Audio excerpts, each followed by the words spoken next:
My work tends to be race-based, equity-based, and usually from a place of Black experience and observation. I feel like I've just been on a treadmill for the last 8 months because of the election. A lot of it was around voting and how do I do voting education and going into different communities of color to be able to have that type of conversation and different ways to meet people on different levels. I really enjoyed working on that vote mural. For first of all, I got to work with 4 artists of color in the community. So I'm always excited when we can all come together. When I'm here engaging in this work as a Black artist, for me, that is talking about legacy. So I had to put John Lewis right there. And the fact that he had just passed, that was also my memorial. Through the center of the O, I had an image of the Civil Rights March. In the signs that I had for the workers' rights has a QR code. Through layers of engagement and using technology that I use on the design side, I was able to educate people to get them to the Secretary of State's website. And that did more work than I could ever do.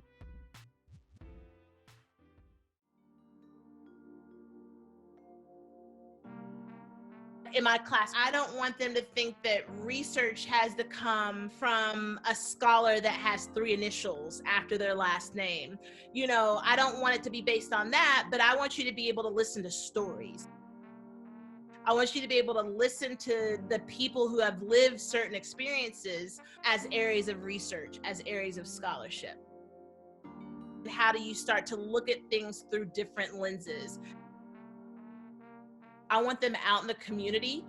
If it's possible, I want them to engage in that subject matter.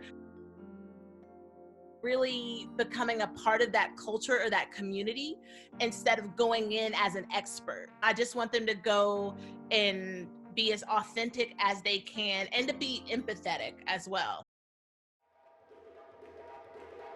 Most of my work comes from usually me being offended in some way as a Black woman. That's usually how all my work starts. And so with This Is My House, the museum came to me saying, they're going to have this artist night. They invite local artists to come in and react to a room. And I really enjoyed that. That's a really great prompt. And so one thing that kept coming to mind, that center room, the Grand Gallery. It's beautiful. It reminds me of France. It's like European, colonial art. And it is grand, but I don't see myself in there at all.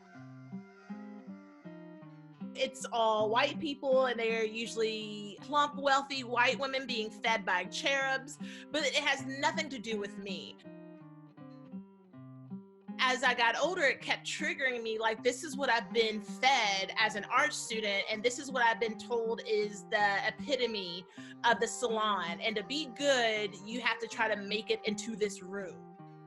I felt like I didn't belong in that room, and I felt like there were so many people who felt excluded from coming, and that's when I was like, this is my house. No, this is my house.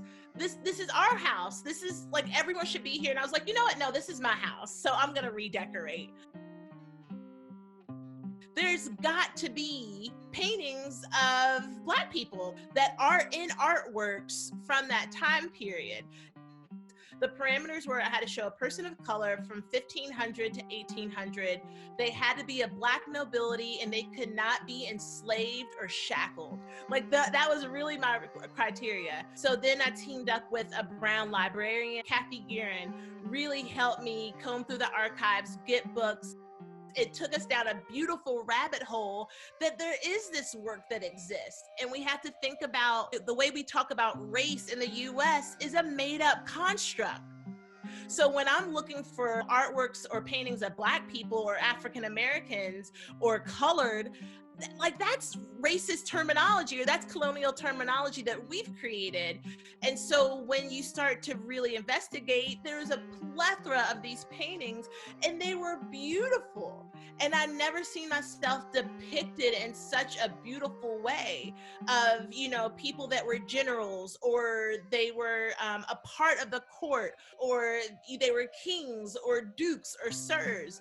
So I wanted to replace all the paintings on the wall. We printed them out large scale. There was a brochure that had information about all the artwork. And I just wanted it to be a really Black experience to walk in there. My work is like a full spectacle experience.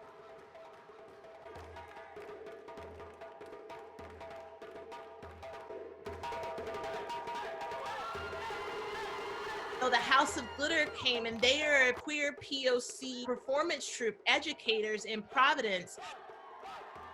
Then I had CD Maiga, who is a Malian drummer. And so at different times, you could never tell who was a part of my performance and who was the audience, because we engaged the audience. We brought them into that work. I wanted people from my community to come in there and be able to take a breath and put their shoulders down and to say, oh, I can walk around this gallery because I belong here. Like, no one's watching me. They're not following me. They're not telling me that I'm too loud.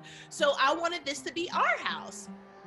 But I tell you, the walls crumbled down that night. I saw it. I saw the opportunity for change, and it was beautiful. It was powerful.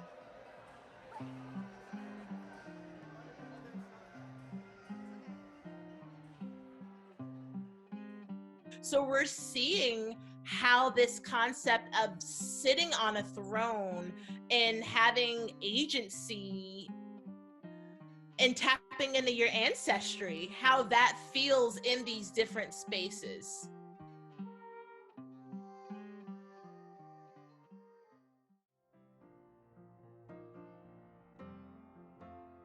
This is my house has really taken off. We've done it at the Isaac Hopkins House in Providence, which was the first slave captain in the United States and also the first United States commander of the Navy. So we did This Is My House. We invited the Narragansett tribe to join us.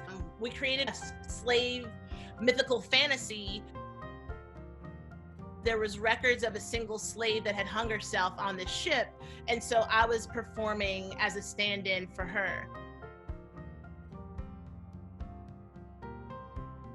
That is the power of art. That is the power of civic, public, and community engagement. You know, when you show up, you're visible and people know who you are and they're comfortable with you. I want my work to be a conversation starter in those places of social discomfort.